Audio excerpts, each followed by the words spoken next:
Old school GT cars have had a bit of a resurgence lately because of some of the sim racing publishers exploiting a gap in the DLC market. And as one person said on a recent video I put up, it's a bit weird hearing stuff that you actually watched be referred to as historic or vintage. And recently I've been watching a lot of videos by my good friend GP Labs. He's been doing videos on the 2005 GT1 content for Automobilista 2, and off the back of his videos I looked at the Maserati MC12 recently. It was one of those cars that was a racing car first and then a road car second, and I did raise the question about it being one of, if not the last, homologation special, but apparently the GR Yaris exists, so that put an end to that question. But the MC12 was a car that was a summation of that particular era of racing. Take an existing car, do it up a bit, and then stick the biggest engine you can inside it. The Dodge Viper also springs to mind with that V10, and the DBR9 with the V12. Cars that were designed to do one thing and one thing only: race. But unfortunately all that died off around the end of the 2000s, all because of the C word: costs. When there's not much to try and rein in these costs, then people will lose interest pretty quickly and they'll move on to something else. The DBR9s, Porsches, Vipers and Corvettes weren't winning because, well, the Maserati was. GT1 died off and was replaced by everybody's favourite form of sports car racing, GT3. But in a video I did a couple of years ago, I mentioned that GT1 was one category with many eras, and it sort of flipped and flopped between different regulations depending on when you were watching it. So for this video, we need to look at the original GT1 era that started just after the death of Group C.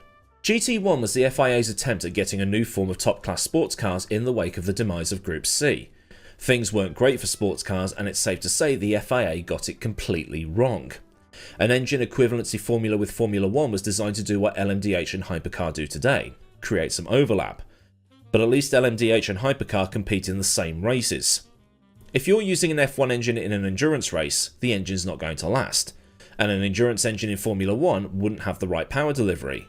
Ultimately, it pushed the prices up, and the manufacturers in endurance racing went, you know, it's actually better value for money to do 16 F1 races than 7 or 8 endurance races. So off they went. Another classic category, doomed. And it's the same for almost all of the categories that are looked back on fondly.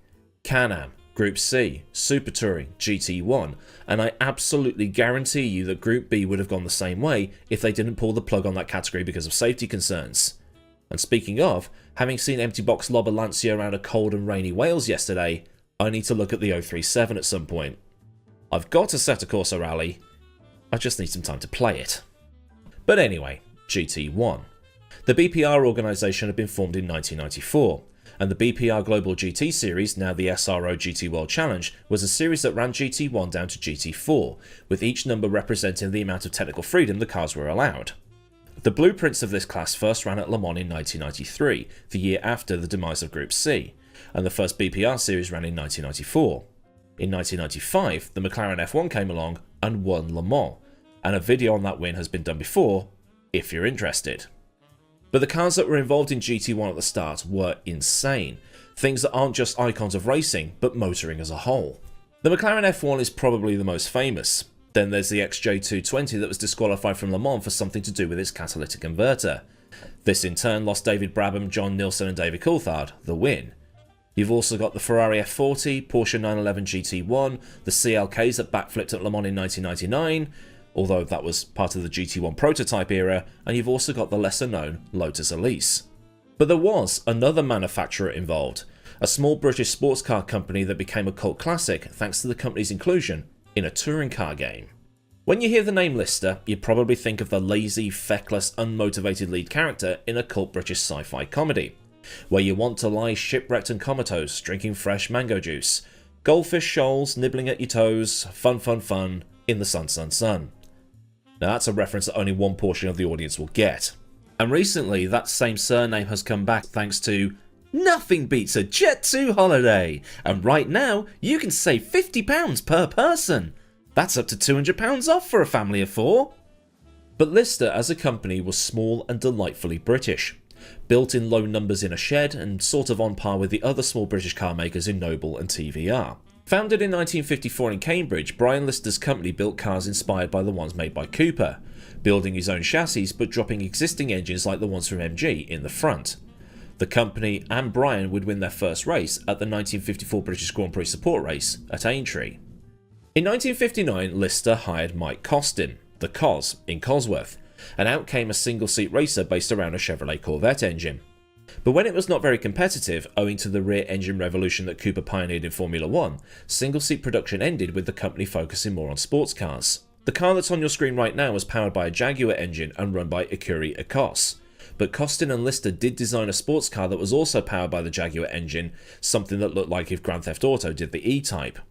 But coming into the 1990s, Lister was still floating around, building cars in small numbers, and they had their latest car about to come onto the market.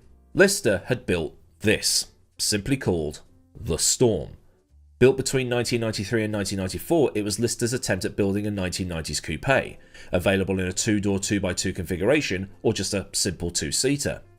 Front engine, rear-wheel drive, and holds a very distinct title, something that you'd not expect from a car built in Britain.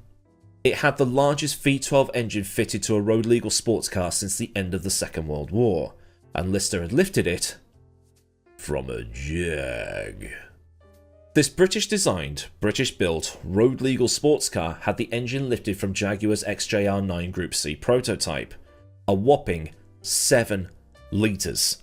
Later on in the 90s, the TVR Speed 12 would surpass this with a 7.7 litre V12 that scared the ever-living bejesus out of anybody that drove it.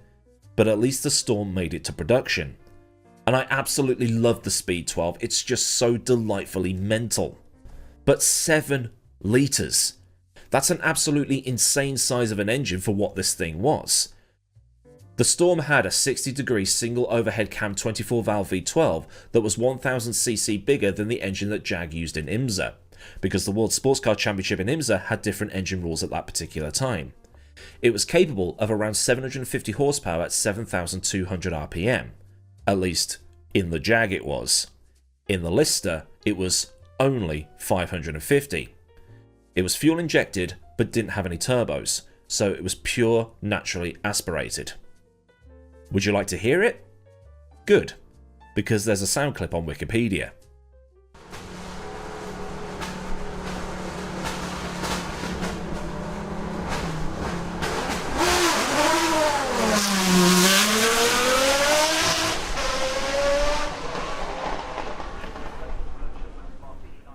Lister's official website claims that the car had a top speed of 208 miles an hour, because looking at things, the car weighed less than a bag of sugar, 583 pound-foot of torque and a drag coefficient of 0.35 CD, which is, well, pretty good, considering that the Pagani has a drag coefficient of 0.31 and a Corvette C6 has one of 0.28. At least I assume that's good. I did audio engineering, not aerodynamics. 0 to 60 time was around 4 seconds, which seemed alright considering that most of the weight was the engine, but even with the V12, it only weighed 1.5 tons, which is a V8 supercar in Australia. And when I say it was built in small numbers, it really was built in small numbers. They only sold 4. Just 4. And that was because the cost in 1993 was £220,000, which is around $500,000 today, so when you've got a poor uptake and you need to advertise the car, you might as well race it. They tuned the engine to get around 600 horsepower and took it to the 24 Hours of Le Mans in 1995, this being the year that McLaren won it against all those open-top prototypes that were knocking about.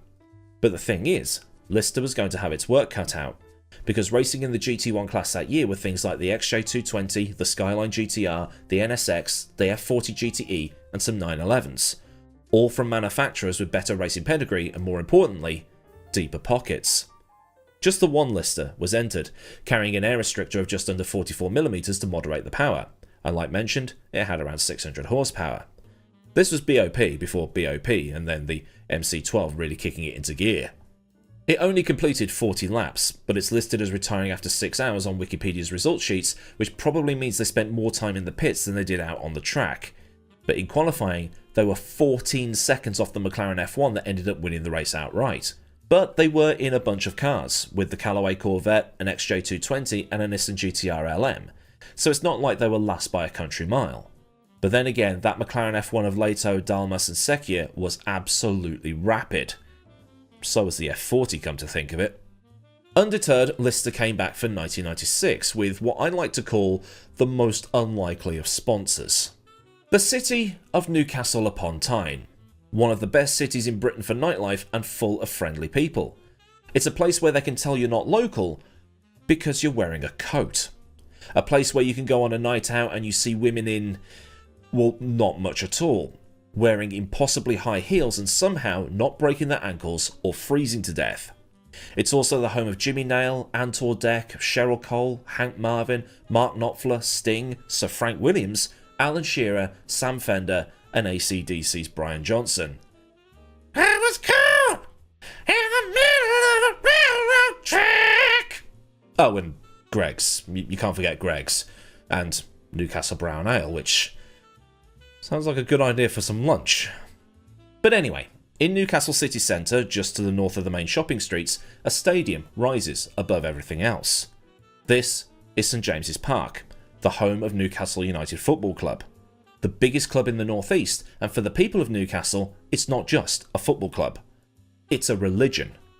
Alan Shearer hasn't played for the club for over 20 years, but he's still a hero to thousands of children in the area. Cheer up! Now your city might have a statue of a war hero or a famous politician. The Geordies? They've got a statue of Big Al. Where am I going with this? Well, in 1996, the Lister Storm returned to the grid at Le Mans, dressed in the black and white stripes of Newcastle United. And when I say it was dressed up, it was dressed up. The Newcastle badge was painted on the bonnet. Kit supplier Adidas had their logos on the car. The team's shirt sponsor, Newcastle Brown Ale, also had their logos on the car, and the car was revealed in the Newcastle colours at St James's Park in the January of 1996. Why was this done? Simply to promote the club. And this was also a time when Newcastle were flying high under Kevin Keegan, and they almost won the league that season. If only Keegan had kept his big mouth shut, it wouldn't have looked like the bottle job it was. I'm a Walsall fan, I know all about bottle jobs. Jeff Kingston had come in to make some improvements to the car, improving the brakes and bodywork for better performance, and drivers like Tiff Needell and Jeff Lees were present as part of the marketing. And I'm sure Tiff was thrilled to be doing all of this, because the guy's a die-hard Southampton fan. Okay, it's not like he's a Sunderland fan, but that would be like me promoting Ipswich. But when the updated car debuted at the Daytona 24-hour, Kevin Atchison crashed and was injured. Badly. The crash was so severe, Atchison is still feeling the effects of it today. In 2020, he said that in the immediate aftermath of the crash, he suffered from temporary vision loss in his right eye, chest injuries, broken ribs, and while all of that has largely healed in the years since, his left lung still isn't operating at the level it once was. So a new car had to be hurried through for the next races, with Lees and Needell joined by BTCC legend Anthony Reid. The car actually finished Le Mans this time, finishing down in 19th place, although they were 59 laps behind the winner. And seeing that the car had the potential, Lister decided they'd enter it into the BPR Global GT Series, joining in from the round at the Nürburgring. And at the Nürburgring, they'd been running in 3rd place before it retired. In addition to BPR, it went to the Suzuka 1000, and retired from 3rd place there too. So heading towards 1997, Lister had to change the class of car. The prototype era in GT1 was beginning, which saw the rise of things like the Porsche 911 GT1 and the Mercedes CLKs. And Lister knew that the Storm wasn't going to be able to compete with those absolute monsters that only had road-going versions because the FIA said that they had to have at least one. So they took the car back to the drawing board, making it longer and redesigning it into the Storm GTL. This new car, with carbon fibre bodywork and other stuff, debuted at Daytona and finished 4th in class. But it would once again retire at Le Mans. But in the British GT Championship round at Donington Park, it won. In 1998, they weren't at Le Mans. Well, I mean, they were until they weren't. They turned up, they did the pre-qualifying, but they weren't allowed to race. The reason they weren't allowed to race is because they failed the scrutineering checks. What did they fail on? The car didn't have a rear window, apparently. So while on the international stage it seemed to be hounded by poor reliability, at a domestic level it seemed to do alright. In 1998 the car finished 5th overall in the British GT Championship in the hands of Tiff Needell, Julian Bailey and Anthony Reid. The car was then revised again for the 1999 season. They morphed it into the Storm GT so they could then run it in the GT2 class because GT1 was getting a bit, well, too fast for them. But for 1999 the success improved at a domestic level in that it won the British GT Championship, with Julian Bailey and Jamie Campbell-Walter driving the car. 7 races won over the course of that season. But it was a contentious season, because one of their rivals, the Blue Coral Porsche team, kept protesting the legality of the car, something to do with the rear aerodynamics of the LITRE. What exactly they were protesting, I'm not sure, but LITRE ultimately proved victorious when every single one of the protests was rejected. By 2000 the car was being used as a factory and privateer entry, with both having successes. Between the factory and privateer team, which was run by Certec Motorsport, they won 9 races, with Tiffney-Dale winning at Spa and Silverstone. In 2001 the car was fast but had to settle for 3rd in the team's championship in the FIA GT series, but they still had the pace to win at a domestic level, once again winning their class in the British GT Championship. And the same thing happened in 2002, fast at the international level but had to settle for 2nd, not helped by the new Pro-Am rules for that year. At a domestic level, they also didn't win, they were still 2nd. The car had been outdeveloped by the Saleen S7R. The development made by other manufacturers meant that the Storm was basically just sitting still and becoming less and less competitive over the years. They soldiered on until the end of the 2005 season before they finally withdrew the car, but they did try to have one last hurrah with a prototype. They didn't keep the V12 unfortunately. It was planned to have a Judd V10, but in the end they fitted the 6-litre Chevrolet V8 into the car instead. But in this ever-evolving world of motorsport, LITRE was going to be outspent and outdeveloped. They were still a small company that couldn't build cars at the rate that other companies were building them, and they were a company without the resources of some of the others, so they were going to be left lagging behind, with any problems with the car impossible to work out. And this was made worse when the company's backer moved to Zytec, taking the money with them, and it left LITRE, well, standing still. They did, however, win the Vallelunga 6 Hours in 2004 before they converted it into a hybrid LMP in time for 2005. There were plans to build an all-new car based around the Pescarolo Sport 01, but the money wasn't there to develop it, so LITRE withdrew from racing. So what are they doing now? Well, LITRE is still building cars, and in 2020 they launched Britain's fastest SUV, the Stealth. It's based off the Jaguar F-Pace, and it's an SUV with a supercharged Jaguar V8 that boasts over 650 horsepower, and beat an Aston Martin Vantage and a McLaren 570 GT in a drag race. So there is that, I suppose. But I remember the LITRE Storm from TOCA 2 more than anything else. It was one of the unlockable cars for support races along with the Ford Fiesta and the TVR Speed 12. It had a cool name, it looked cool, and it was fast. But having delved into things a bit more thanks to things like GTR 2, Automobilista 2 and just growing up and getting more interested in the wider world of motorsport and motorsport history, it's fun to discover what's been going on in a period that I was around for, but didn't really watch. But without delving into it, I wouldn't have discovered that my granddad's beloved football team had its logos plastered all over a 200-mile-an-hour Le Mans sports car. So yeah, this has been very, very interesting. And this now opens the door to something called Super League Formula. Formula cars run by football teams. If I can get that put together, that's one to expect in the future. So then, a look at the LITRE Storm, the British sports car built in a shed that had the biggest engine ever seen in a post-World War II car. If this has been interesting, and maybe even something a little different, then do get a like put down on the video so I know a good job was done, and for more stuff from the channel, get subscribed and also get the bell on, so you never miss out on anything else that I do around here. Massive thanks as ever go out to the mad lads over at Patreon for the continued support, and if you want to help with image purchases or just keeping the lights on around here, you can use the link in the description to join the people on screen, or otherwise find links to Discord, socials, affiliates and other bits and bobs you might want or need to know. All this super thanks for any one and done donations and memberships so you can Patreon, but without going to Patreon. So until next time, I've been Aidan Millward, have a great day wherever you are, and goodbye.